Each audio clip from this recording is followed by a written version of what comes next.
So I'm out today on a really popular trail in King County, Washington called Rattlesnake Ledge. Headed to the top, haven't been there for a while due to COVID.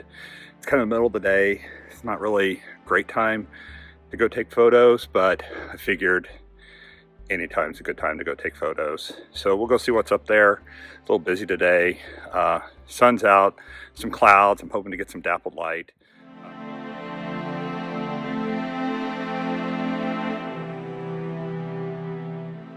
The lake, which is right behind me here, is absolutely beautiful today. So let's go see what we can find.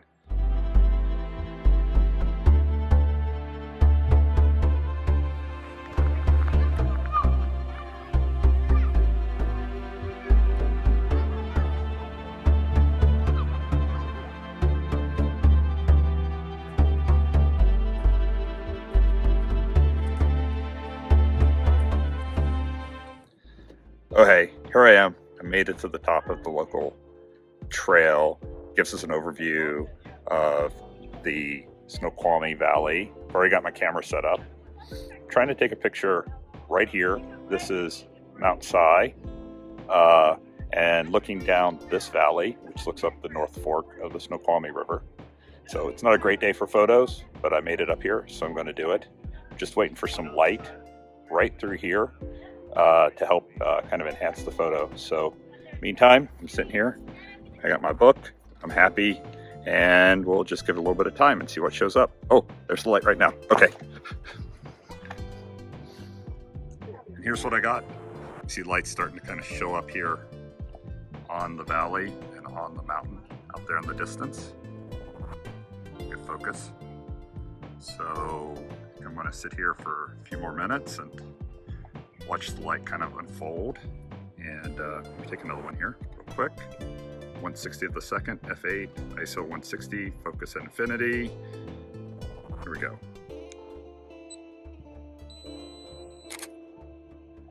Yeah, that's not too bad.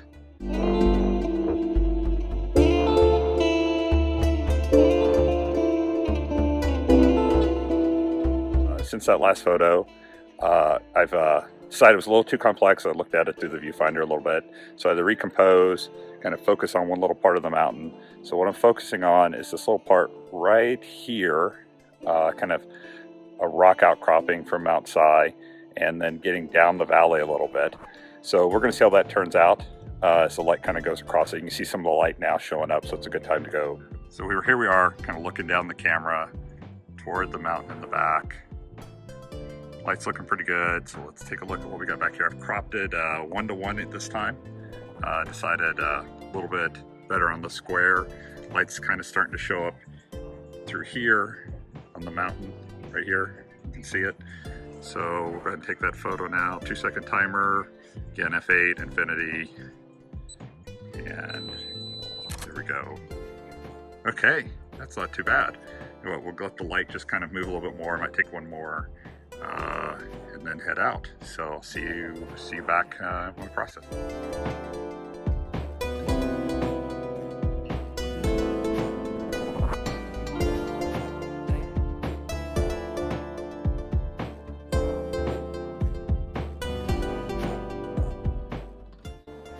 This is the path a little less traveled on this mountain. It's the old path, a little steeper. I like coming down it. There's nobody on it. Sometimes when there's fog, some nice woodland photography here. Not today. Kind of see the light come through the trees. Looks kind of awesome, but it's kind of harsh. That's something I'm really into. So just keep going down the path, hopping over the trees that have fallen down, and enjoying this quiet part of the trail. Most people stay on the new trail. It's a lot easier to get down, get up. I'm definitely going down it, not up it today. But like this one, there'll be lesser used trails, give me to the same place. Lets me go.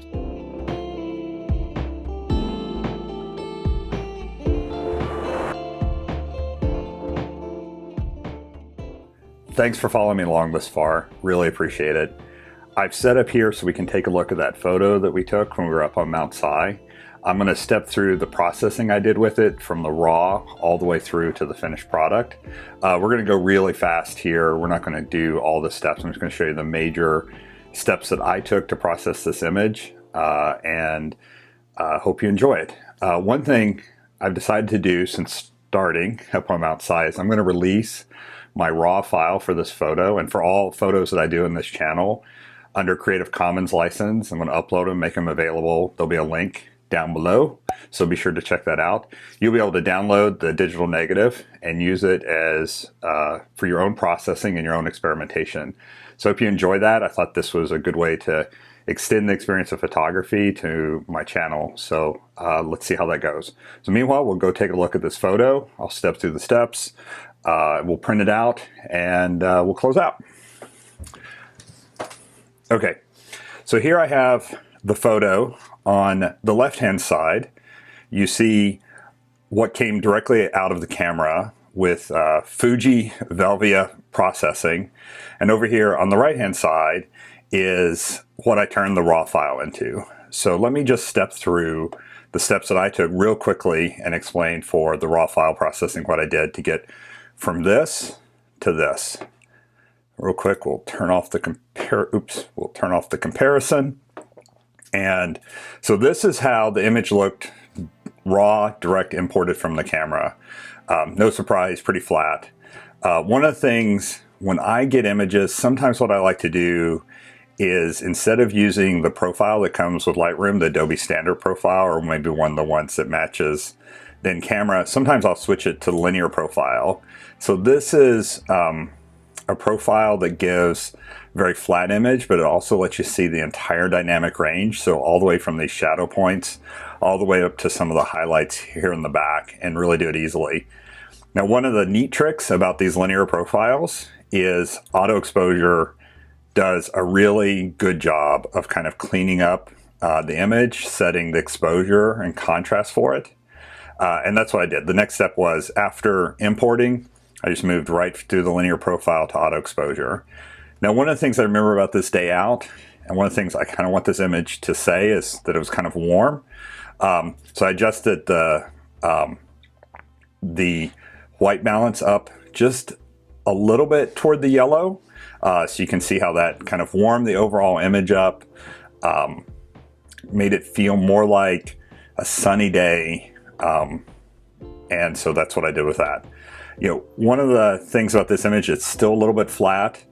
I wanted to really bring some contrast out, bring some more saturation, but without overdoing it. And one of the ways to do that is just to move the contrast up. So this moved it up from 20, which was what the auto selected, to 61. And you can kind of see now, like, this part of the image really pops out where the light's hitting comparatively.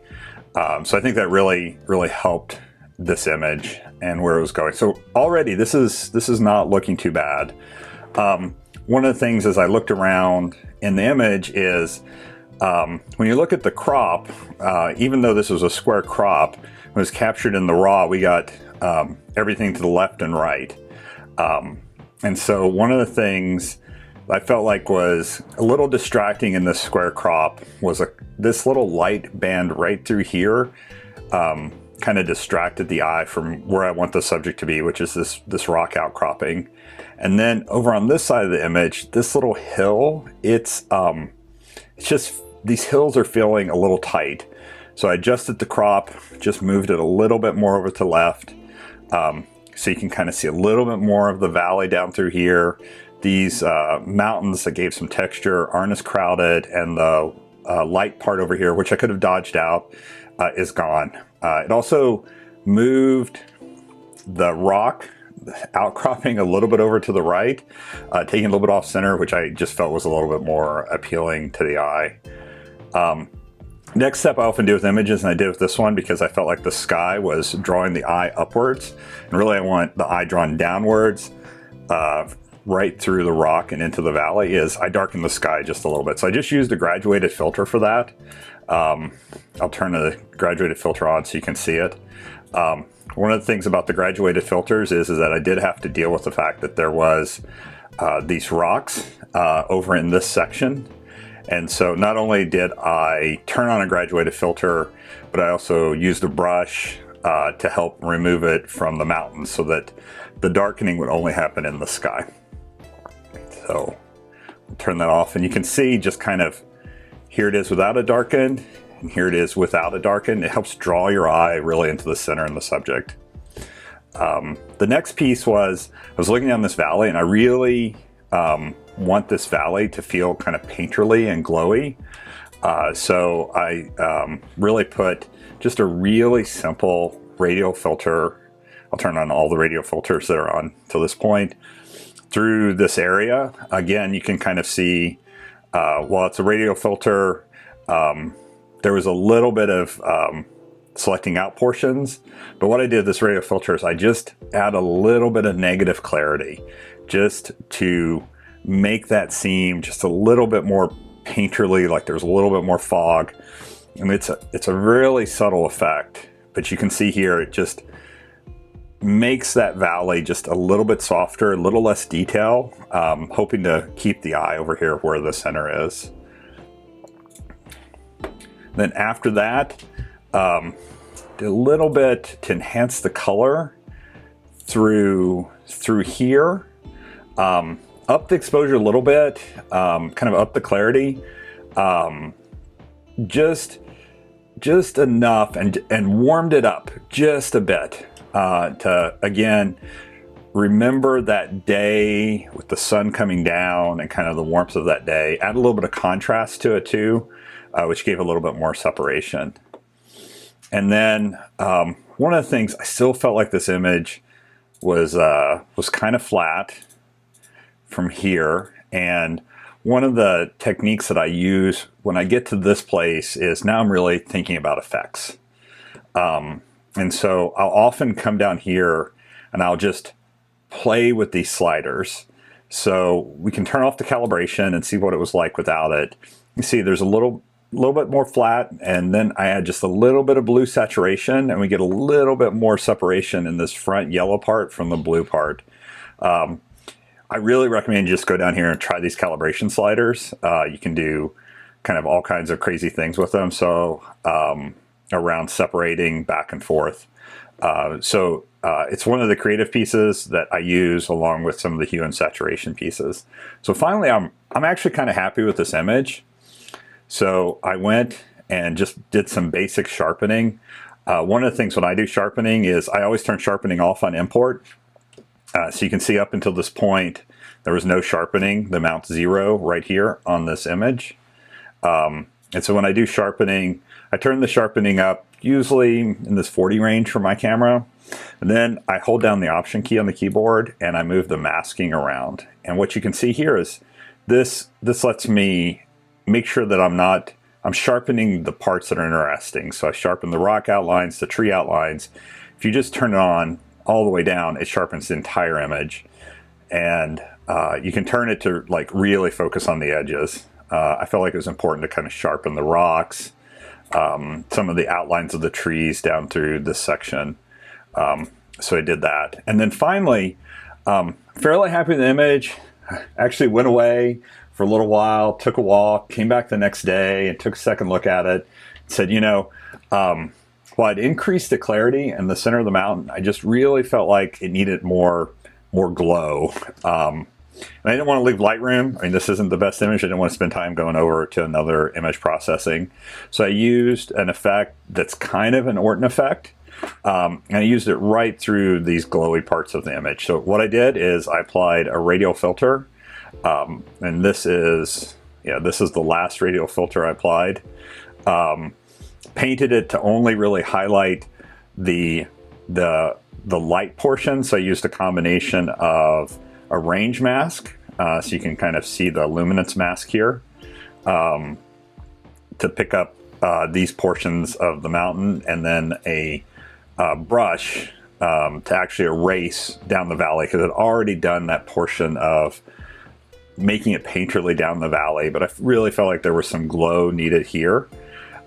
And the way I did that is I turned the contrast up quite a bit on this section that was left, and then I decreased the texture and the clarity settings just in the highlights. So And I think here you can see the difference between just the sharpened image and the image that has this this effect added to it. If I turn it off, it maybe becomes a little bit more obvious. I'll turn it back on. You can see how it adds to the glow throughout the entire image. So that's really it. So I'm a big fan of printing out images, so I'm going to go do that now. And while I'm doing that, I'll let you take a good closer look at this.